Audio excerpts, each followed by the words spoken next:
Ya iki Mbak Tatin. Yo. Monggo. Ya. Gongane. Gong-gongane.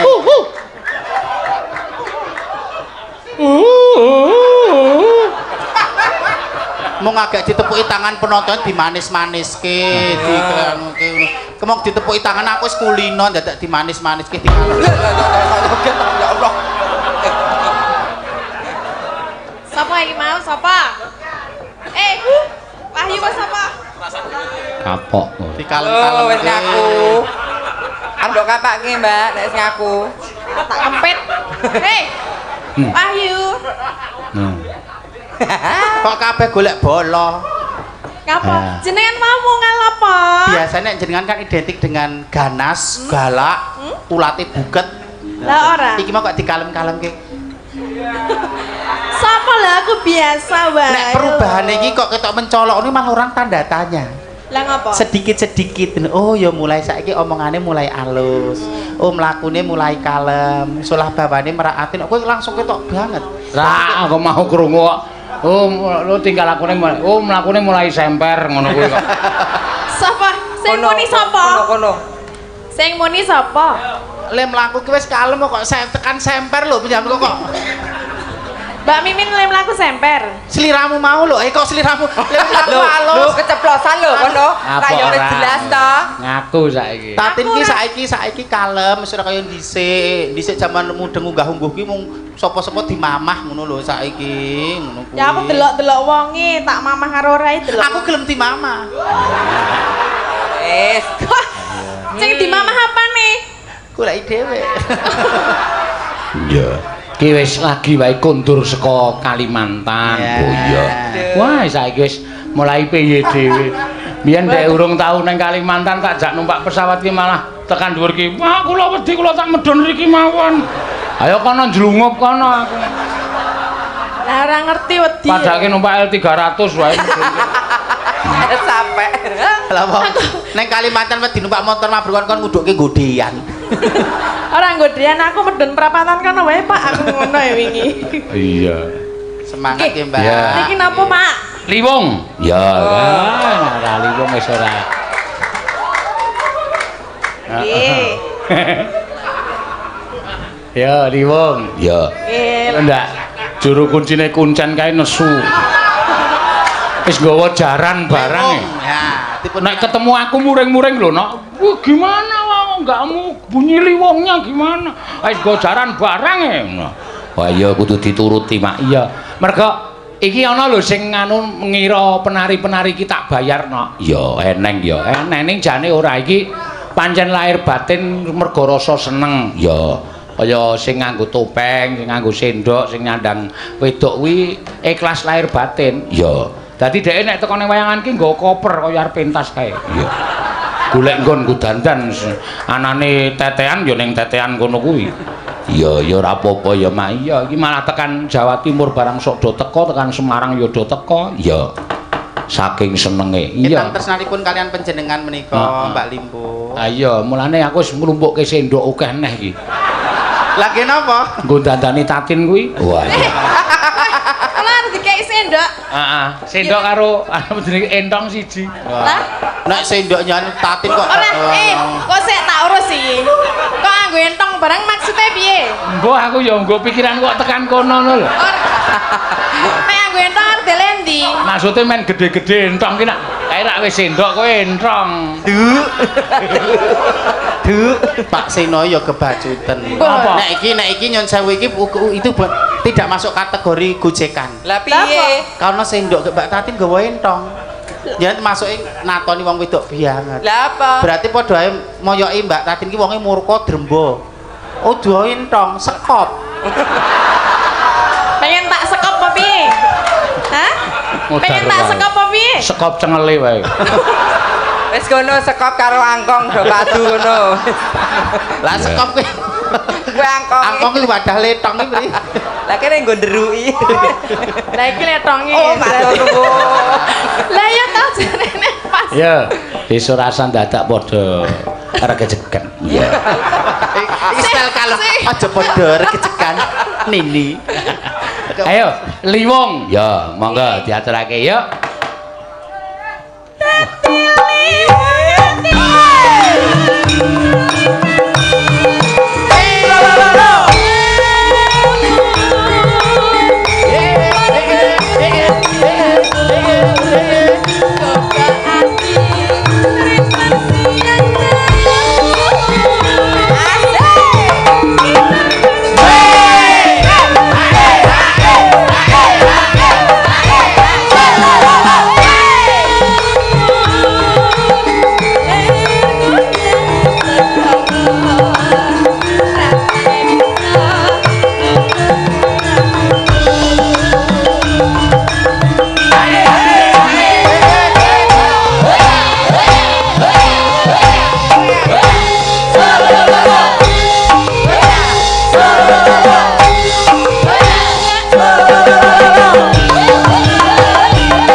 Gembira. Ngapa? Dalange gembira. Dalange Pak jenengan rambutnya dipadake niki apa? Ya gecek cengelmu lho. Buka jajal dibuka rak padha. Ya beda. Jajal. Oh kae semir murahan iki semir larang ya padahal. Ya beda. Ketok gemerlap nggon aku lho. Kok saiki tambah putih meneh? Kayak teres. Apa? Kok tambah putih? Ayo asline. Asline. Iya. Berarti wis do putih kabeh ya? Wis. Oh wis. Gon-gonan apa ora? Aku arep metani wae. Ora mergone kaya Pak Seno kan kathah pinggalian, mikir ben bengi mikir cerita, mikir lakon, mikir sahabat. Dados kene kan nggo mikir terus dadine cepet putih. Coba rambutnya ra nggo mikir rak mesti ana sing tetep ireng. Masa ya putih kabeh to? Lah iya ana sing Ayo karang wis tuwa. Aku ki wis meh 50 lho. Wis 48, 49, 50. Nek putih ki wis normal. Wis nggo mikir terus kok. Iki ora tak semir pancen putih tenan. Apa iya? Domongi kok. Ditone rambut gue mikir karo gue seneng wi. Sing rambut gue seneng-seneng ki mesti ra iso putih. Ora iso putih. Iso putih. Rambut rambut kok gue seneng-seneng Mas. Kan iki gue mikir. Rambut gue mikir. Iki tinggo mikir. Ana rambut sing marai seneng apa piye? Idep. Idep ki ra nggo nyawang sing barang apik-apik gue seneng to. Ora putih, ireng lho. Lah idep terus idep. Nah. Ora rambut kan warna-warna, kene rambut, kene alis, kene idep, terus ana brengos, ana jenggot, ana simbar, ana wulu cumbu. Lah, wulu cumbu ki ra nggo mikir. Gue seneng. Sono kok cumbu. Lah apa? Ulu sikil. Lah nek ulu cumbu ki ndi? Ambo. Lah Engko tak foto, tak kirimke ya, Nduk. Kang ngomong. Kok ya kabeh kok didetailke. Ya men cetha ngono lho. Itulah keindahan bahasa Jawa. Jenggot, brengos, idep, alis, simbar. Nek basa Inggris ya rambut ya mung rambut. Oh, ora jenenge ra dhewe-dhewe. Rambut kelek apa jenenge? Oke, permus. Nek jane nek gelem goleki nggon kamu sono lho kuwi. Enten tetep enten. Jawa itu luar biasa. Bringos, idep, alis, simbar. Kelek ki mesti ana, ming ora do diapalke. Terus? Aku ngerti aku. Apa? Aku ngerti ya wong dalang ora ngerti jeneng rambut kelek nek ana kocapan dilalahi kekuatane nang nggon rambut kelek lha arep ngucapke piye ra. Nah aku ngerti aku. Apa jenenge? Ayo wis sesuk tak bisiki wae. Mbok saiki wae. Aku nek nak ndulure kelek kuwi mudeng aku. Apa? Nak ndulur. Mimin tak cempolo sirahe modal. Kowe sing bangsa nggo njewowok ngono kuwi kok apal to kowe. Apa nek aku leleteke ngomonganku ngono kuwi. Aku ngono kuwi. Ora kok sik bahasamu iki lho, Pri. Kok muni bangsa nggo njewowok. Nyon sewu. Mungkin dhek-dhek njewowok. Aku nek gergon omongan pancen omonganku rada trocoh, rada ngono minggir ngene. Nek nek liyane ora. Alung tumindak. Yo, adeke. Satepan pita. Oh,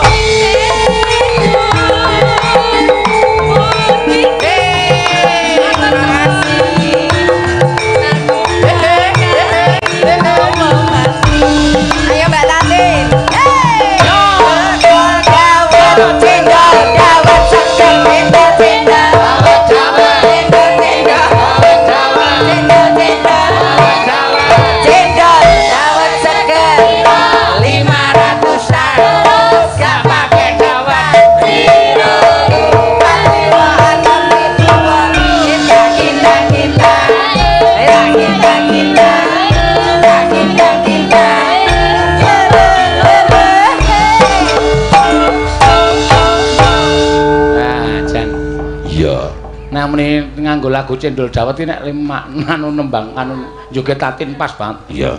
Lah ngapa? Oh ya ora joget. Muni ayo, aku ngerti terus. Ayo. Ayo. Ndang muni ya. Lah situ. Ndang muni. Mah. Lah ngapa? Ora usah. Oh ya katiasane gedhe. Duncalke gendeng ora udan.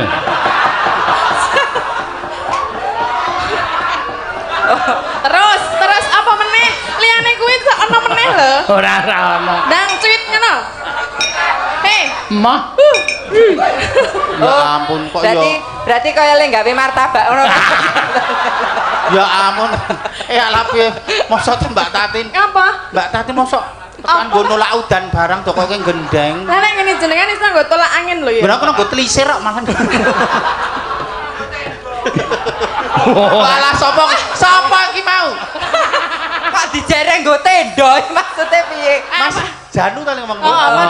Padune dhek arek ngiyep nang tenda. Janu. Bagusmu ra jumbuh karo pikiranmu. Ngeres. Ya, mangga. Dadi liwang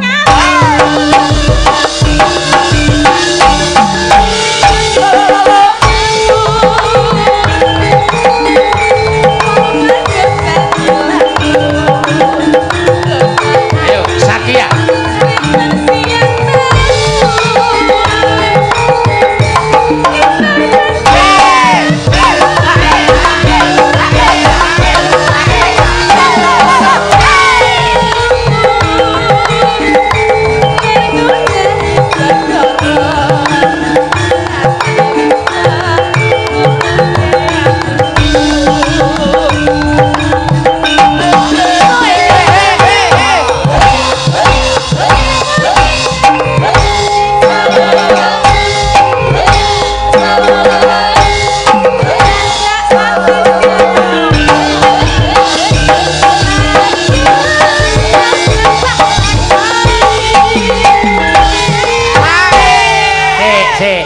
Iki jogetane beda iki. Deng.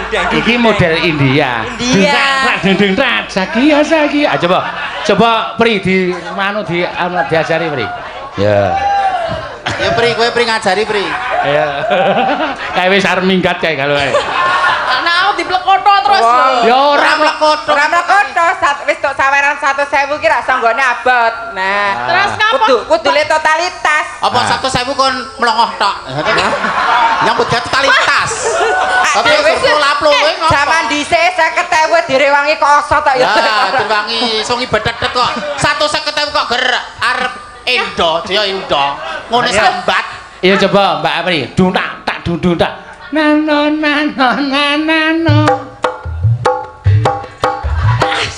Sakia, penari gurun pasir ternama.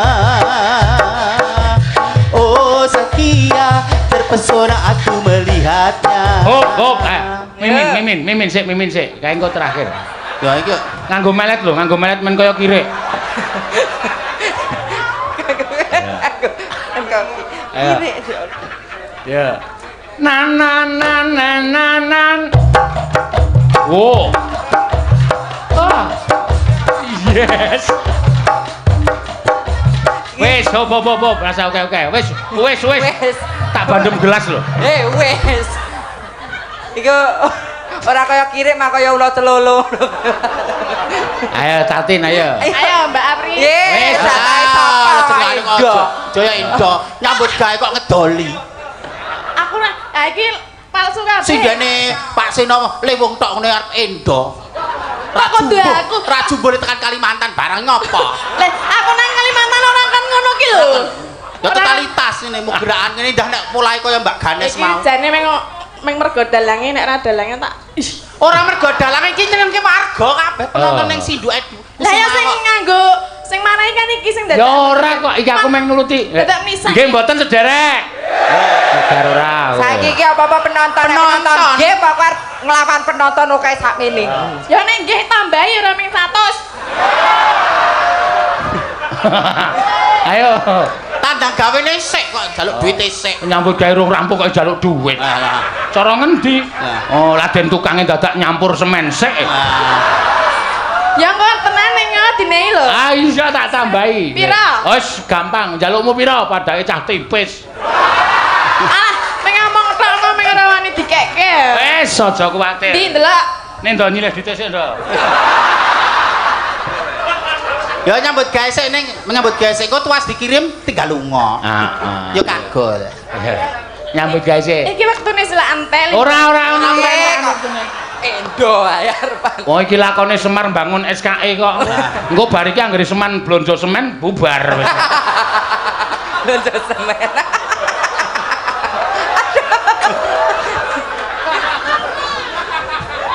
Dilakon nek perlu limbukan tekan jam 3 ora masalah, sing penting kose kecekel. Ora masalah wong kene langsung tetek kok ya. Wis kena. Ayo mikir daleke. Ya. Rasa nggo melet lho. Ra nganggo melet boten sederek. Nganggo. Bandem sandal lho. Kok bandem sandal. Nek nggo melet ki mau biasa, kudu sak ndure mimin, mamine semen nganggo dlosor bareng lho, Mbak. Kah aku mung 100 nggo melet barang. Iya. Jane njaluk tambah kok. Sayo. Ayo. Dilet lho weh. Tatin. Dadi kelingan sing ora-ora. Tatin. Tatin. Sing arep tak dilet iki kok sing banyake kono lho. Dadi kelingan masa kejayaan. Ya tak dilatih kirik mburi kono ya. Tatin iki mbok gak Ngomong.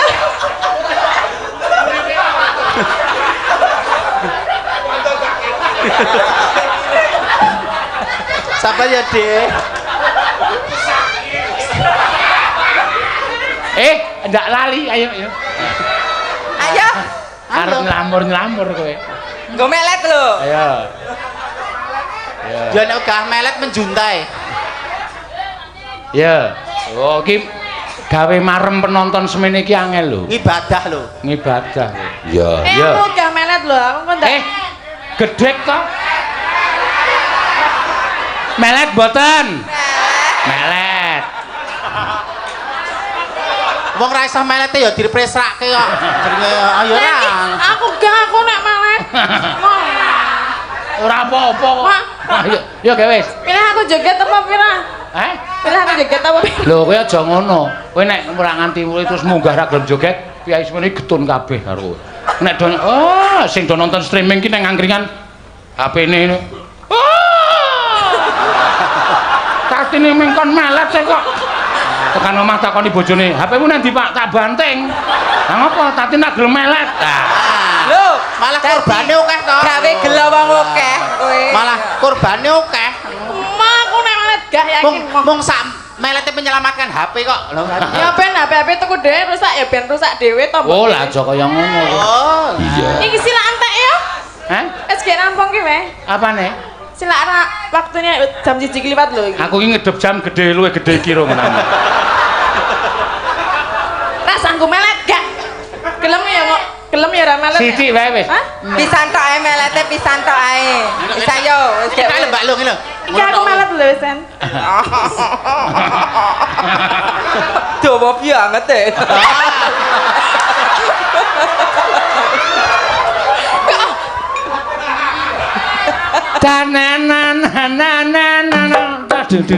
Ayo, hop, siap sik. Iya.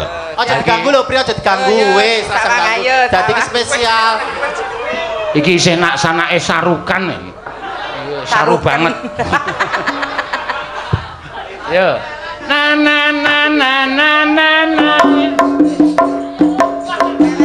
Melet. Pisan wae. Meng melet pisane kok. Ngono tok. Wis melet kok ditutupi. Ya. Na. Melete yo. Pisan. Hop. Iya. Piye? Taurah ta? Hah? Taurah lek melet. Ora Ya wis rasa. Ya. arep ora wong ilatmu cawang. Ulah sendok ya. Wes ya, aja ngono aku ya. Loh, oke, sudah ya? Belum. Penonton kok kadoan ki rung ketok ya Mbak Tatin. Mah meletok wae. Ya. Hah?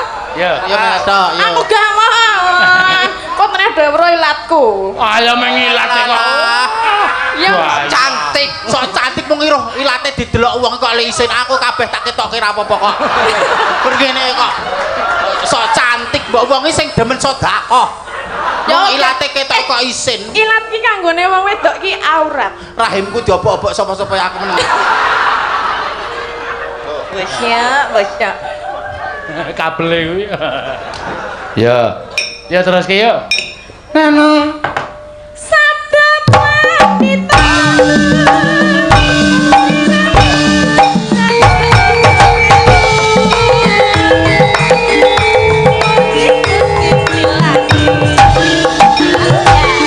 Awas, yo.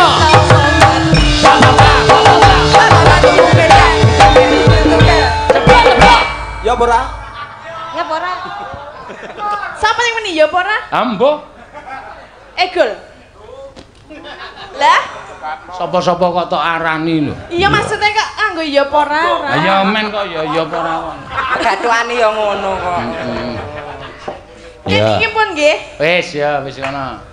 Ndi jare nambahi? Apa? Mangke Ayo aku tambahi apa wis senengane ora. Ayo gedho wis ndasna jaluki dhuwit. Limbok cange ndang apa perlune?